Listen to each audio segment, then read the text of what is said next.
Hello and welcome to Engineering Dynamics. I'm your host, Dr. Walk, and today we are diving into rigid body planar motion.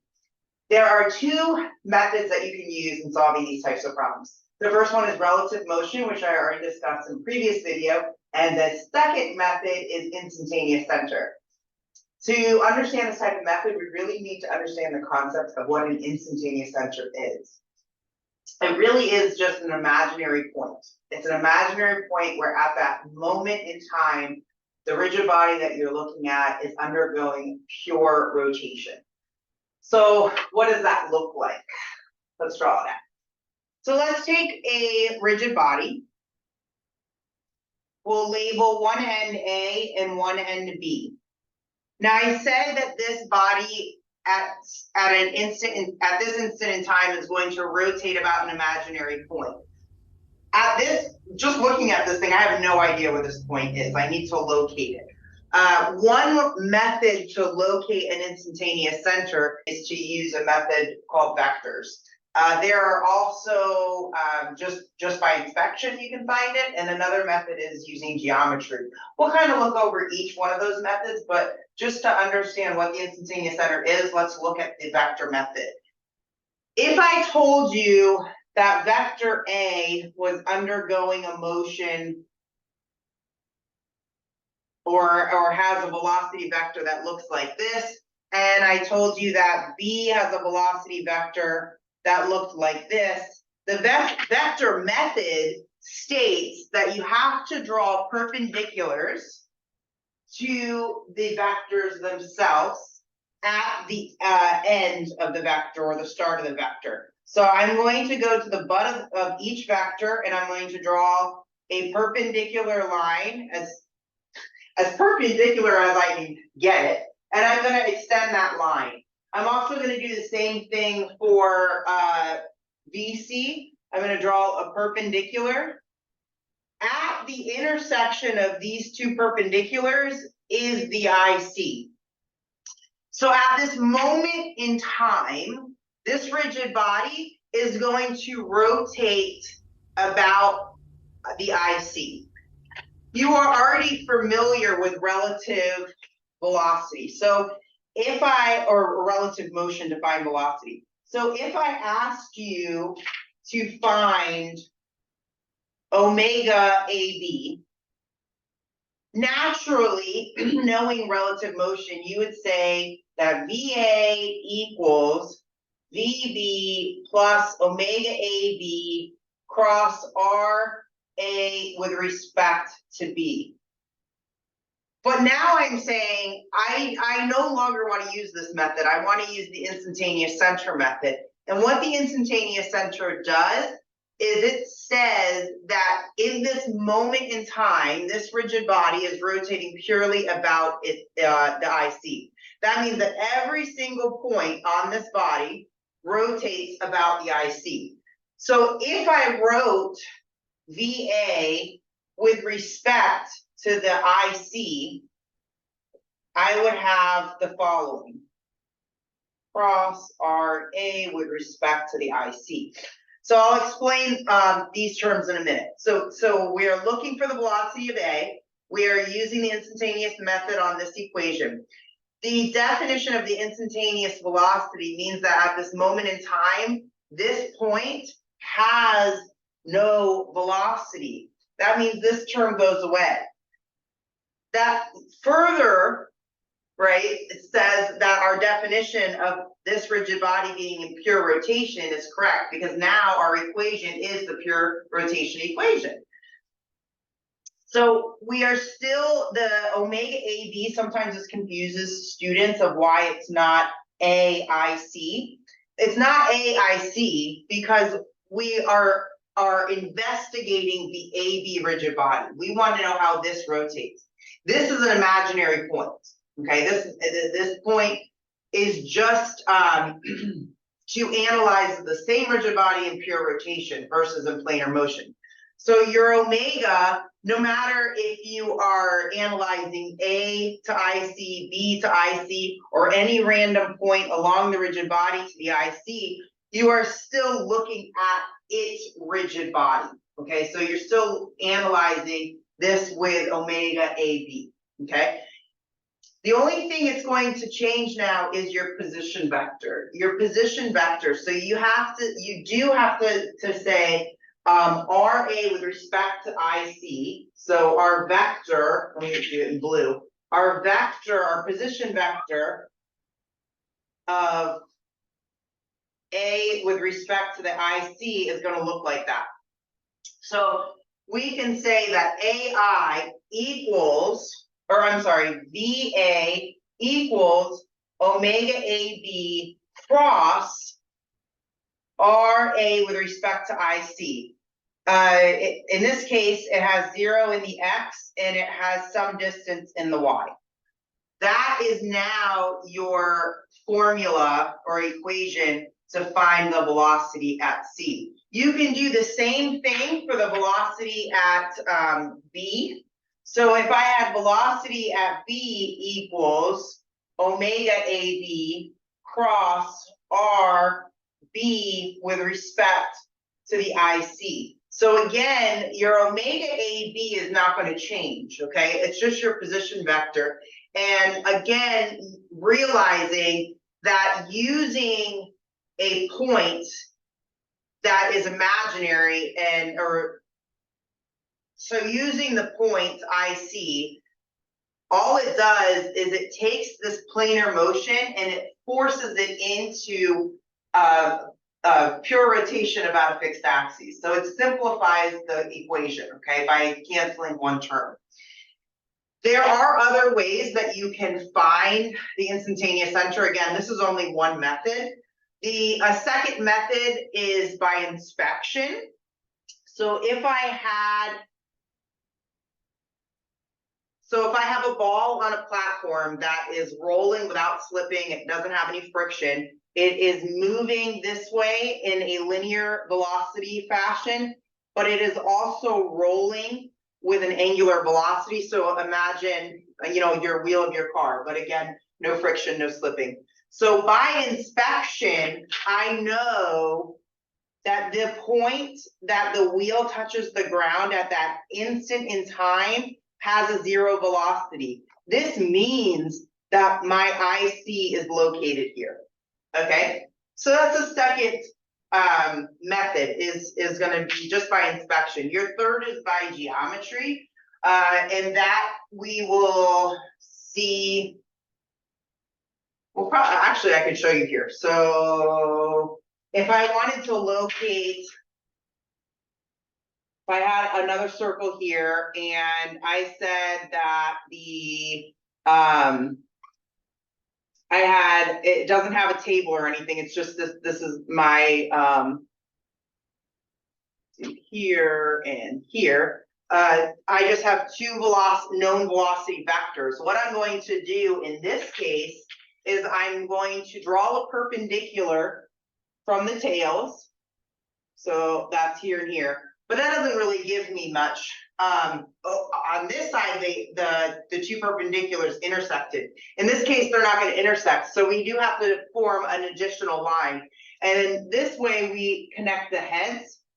And to locate the instantaneous center, you would use right triangles. So you would be given the magnitudes of this. You would be given the distance here, and you could locate the IC. But the IC is where those two lines intersect, and that is using geometry. So here are your three methods of locating the IC. Again, the IC is a point of 0 velocity at which that rigid body is rotating about. Let's do an example. So before we move on to an example in our dynamics book, I want to give a real world example of the application of the instantaneous center. Rudolf Ackermann, back in, a really long time ago, I don't remember the year, but he developed a geometry steering, and he named it the Ackermann steering. And what he did was he said, in a front wheel drive, that means that the front wheels are the only ones that are turning. When you steer when you turn your steering wheel, the front wheels are the only ones that are going to react. Your back wheels are simply being pulled. So my velocity vectors in my rear wheels are going to go straight. They'll look like this. So we'll draw one here.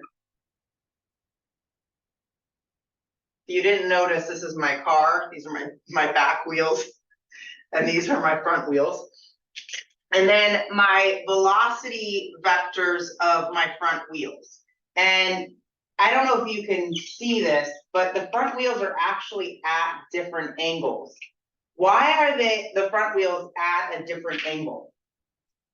Well, if you want to go around in a circle, you know that the front two wheels are going to have to be at a different angle. And that's to avoid slipping or rubbing your tire, like skidding your tire. So if you're trying to turn and you want to make that perfect circle, the angles between the front two tires are going to have to be slightly different. Well, how do you find those angles?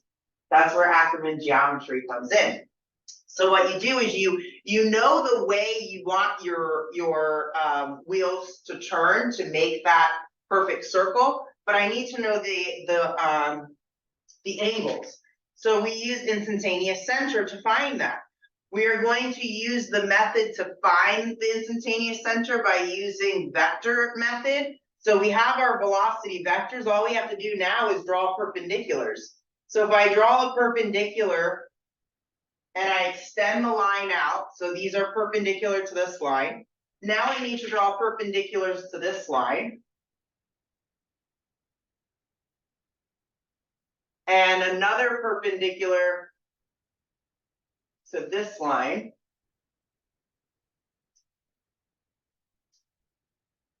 And where all three of them meet, if I could draw a line, where all three of them meet is the IC. So you can use geometry now to say that these wheels need to turn at a certain angle to create a perfect circle without slipping. Okay, so that is one real life application where we use the instantaneous center. There are many, many more, but that's one of them. Okay, now let's move on to an example that you would see in dynamics. Okay, here we have a problem that states that the crank AB rotates with a constant angular velocity of 6 radians per second and is going in the counterclockwise direction. This crank is attached to a horizontal member BC, where the end of this member is constrained at this angle within the slot, okay? Our question is asking us to find omega BC and the velocity of C. So I want to first use the instantaneous method, and then we're going to go back and we're going to resolve it using relative motion method, okay? So the first question that I have for you before we get into the calculation is really by inspection, how many rigid bodies are in this problem? If you said 2, you are correct. All right, so we have 2. One rigid body is AB and another rigid body is BC. So we can take out each rigid body and make its own free body diagram, or if you are well versed in looking at free body diagrams and understanding them, you can go ahead and just leave it in the formation and go ahead and solve. We'll leave AB where it is, and then we'll probably isolate BC to really show the instantaneous method. Because remember that the two methods in question here only apply to link BC, because BC is the only link undergoing planar motion, whereas AB is undergoing rotation about a fixed axis. So the calculation to find the velocity of B is going to be the same thing in both methods. So let's go ahead and start at the point where we know most of the information. And I know that you all have been practicing, so you should be able to see that in order to find omega BC, I need to know the velocity of B or the velocity of C based on the equations, right? And I need to know the distance between them, a position vector. Well, I don't know anything about B and I don't know anything about C, but I do know information about A. Just by inspection, what is the velocity of A? If you said, Dr. Watt, velocity of A is 0 because it's an external pin, I would say you are correct. All right, so we have velocity of A is equal to 0. So we can find the velocity of B using R AB multiplied by omega AB. Why am I using scalar and not vector form? It really doesn't matter. I personally am using scalar form here because my position vector is not given in components. It's given as the resultant. So if I used vectors, I would have to break this up into components. I am given, I forgot to write the angles here. This is 30 degrees and this, okay. So I could break this up into components. I could say that RB with respect to A, that vector, if I drew what the vector looked like, it would be here. So I have a positive, this is 30 degrees. So I have a positive component in the X, I have a positive component in the Y. So I could say that this equals 0.3 cosine 30 in the I plus 0.3 sine 30 in the J. However, I don't think I'm going to need it. So there's nothing wrong with working in scalars. So let's go ahead and go about this in scalars. And if we need an extra equation at the end, maybe we'll turn it into a vector. All right, so let's do this. So VB is going to equal 0.3 times 6, which equals 1.8 meters per second. So that's VB. Now, I want to imagine what VB looks like. Can you help me draw what the velocity vector B looks like? It is undergoing pure rotation about a fixed axis. So we know that it has to follow a circular path. That means that by definition, the velocity vector has to be tangential to the curve and in the direction of motion. So that's VB. Identifying your velocity vector in a graphical manner is going to serve two purposes. One, it's going to help you understand if the value you got for the velocity vector here, your solution, it's going to validate if it makes sense or not. And it's going to help you in the next step for planar motion. So let's go ahead and go to the next step and see how that actually helps us. So we have, let's isolate, can we do it here? Yeah, maybe we can do it right here. So if we isolate the bar BC, and we know that the full length of the bar is 0.5. We also know that the velocity vector B is going out this way some way. And then we can also draw the velocity vector of C, because if AB is being turned or cranked in the counterclockwise direction, this is going to pull the bar, right, that this way, making the point C kind of sink downward. So the velocity of C, the vector, is going to look something like that. And we can draw the angle here as 60. All right. So we have our free body diagram of our rigid body that is undergoing planar motion. Next, we have to locate the center, the instantaneous center. To do that, I think I'm going to use the vector method just because I have the vectors drawn graphically already. So why not? The vector method, again, the first step is to draw perpendiculars to the butts of the vectors. You extend the perpendiculars out. And wherever they cross will be your IC location. given the geometry of our mechanism in the beginning, we can see that this is going to end up being an isosceles triangle. That's because we have 30 degrees from the horizontal, which makes this guy 30 degrees. We have 60 degrees here. We drew a perpendicular from the vector, which is 90 degrees. 60, if you do 100 degrees minus 90 minus 60, you're going to get 30 degrees left over. So if two sides of a triangle are 30, the remaining has to be 120. Okay? All right, so we have an isosceles triangle here. This is I guess you're wondering, like, why are you trying to find all the angles?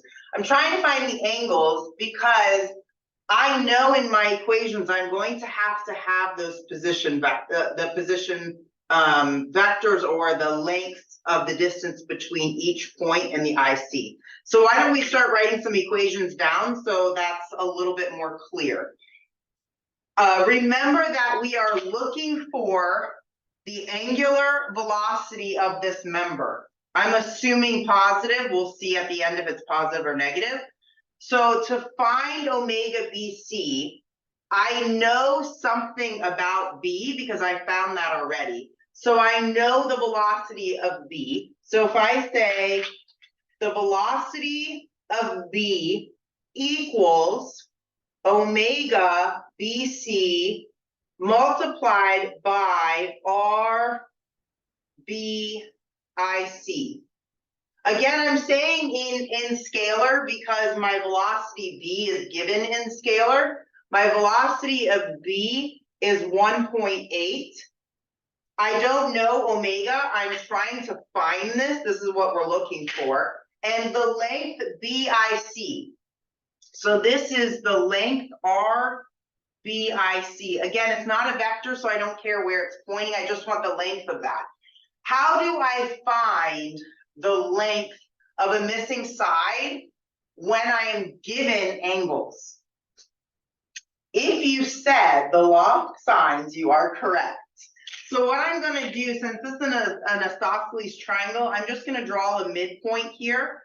And I'm going to draw a perpendicular line, this green line here, which is going to make this length half of the total distance, which is 0.25.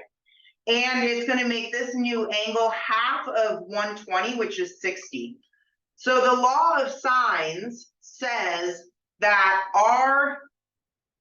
the length RBIC divided by the angle that's across from it, which is sine 90, is equal to the length 0.25 divided by the angle across from it, which is sine 60.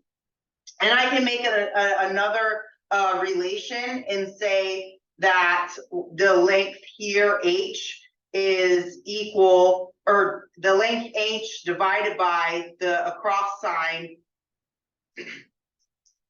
So this gives us RBIC equaling 0.25. Let me calculate this out here. 0.25 divided by sine of 60 degrees. Please make sure that your calculator is in degrees. And I get that this is 0.29 meters. That seems fair to me.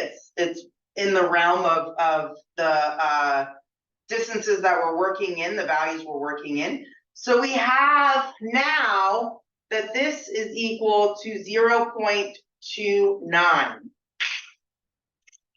So by rearranging this equation, omega BC is equal to 1.8 divided by 0.29, which gives us a value of 0.9, 6.2 roughly radians per second. Nice. So again, let's just quickly go over this. B is a point on a rigid body that is undergoing planar motion. by finding the instantaneous center, it forces point B to undergo pure rotation about the instantaneous center, which gives us a simplified equation. All right, we are not done. We still have to find the velocity C. So let's take a look at the velocity of C. We already looked at B. Now we have omega C, or omega BC. We're looking for the velocity of C. Well, the velocity of C also equals omega BC R C I C. So VC, the velocity of C is still on a point of our body under question VC. And this point, because it's on the same rigid body, is undergoing pure rotation about the IC as well. So this equation is valid. So VC is going to equal omega BC, which is what we just found to be 6.2. RCI, since it's an isosceles triangle, RCI is going to be equivalent to RBIC, which we already found, which is 0.29. That means that VC equals 1.8.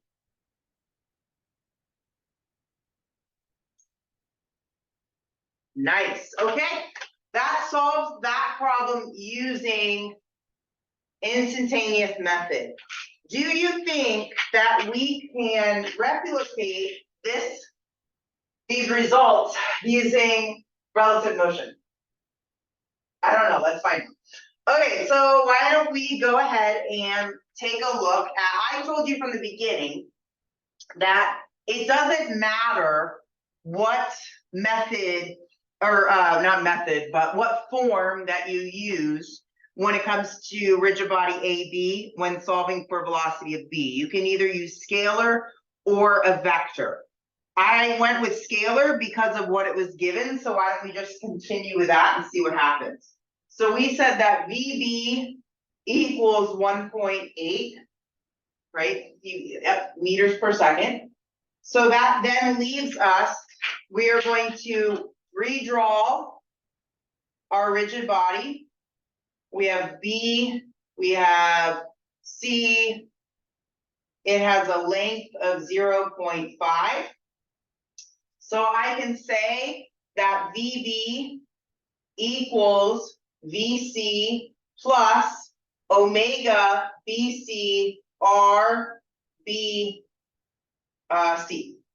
So VB equals 1.8 equals VC is what I'm looking for, plus omega BC, I also don't know at this point. So I'm going to do, this is an unknown, and then I have RBC, which is 0.5. So by doing it as a relative motion, I'm not allowed to get rid of the translational part. This gives me two unknowns. Okay, well, I have to stop and think because I only have one equation since this is a scalar. Doing it in this method in relative motion, I think we're going to have to backtrack and change this into vector formatting, because if this was a vector, I could then split up the I and J components, and then I have two equations for two unknowns. So we're going to backtrack. So we have to make the velocity of B into a vector. So how to do that, we are going to go back and resolve for velocity B. VB is going to equal omega AB cross RB with respect to A. So we have omega AB is given to us. It is given to us as 6. That will be in the K direction. We're going to cross that with the RB with respect to A vector. And I went ahead and calculated that over here. That's 0.26 in the I direction. So we have 0.26i, and we have 0.15 in the j. So VB, we should get a velocity vector, VB equal to, if we do the cross product, I'll do a cross product real quick over here. We have 0, 0, 6, 0.26, 0.15, and 0. We should get a value of negative 0.9 in the I plus 1.56 in the j. So I can write my vector as negative 0.9 I plus 1.56 j. And that is velocity of B. Now I am ready to go on and rewrite my VC equation, which will equal VB plus omega BC cross RB with respect to C. Doing it this way again is going to give us those two equations that we need. Velocity of C is going to have some components here. If we use geometry, if we take this vector out here, this is VC, we are given is 60 degrees, which makes this guy 60 degrees. Okay, so if I can draw this on the main diagram, it's 60 degrees. So I can say that the velocity, the magnitude of C in the I direction is going to be multiplied by the cosine of 60 degrees. And the magnitude of velocity in the I direction will be multiplied by sine 60, is going to equal negative point, if I can write, it is going to equal negative 0.9 I plus 1.56 j, plus, we have to do the cross product here. We do not know omega BC, so it's going to be omega BC in the K direction cross RB with respect to C. So, what did Dr. Walk do? I have this wrong. This C comes first, so this is RC with respect to B. If I would have not caught that mistake, I would have gotten my signs wrong. So please be careful. So this is RC with respect to B. So we have 0.5 in the X direction, which is I. I cross K is going to give us a J. So we have 0.5 omega BC J. Let's go ahead and clean this up. The cosine of 60 is going to equal 0.5. So we have 0.5 VC. What other thing did I forget here? This is the magnitude, but we do have to consider the direction, and the way that we drew it, it's going to have a negative I and a negative J component. So this is going to be negative 5.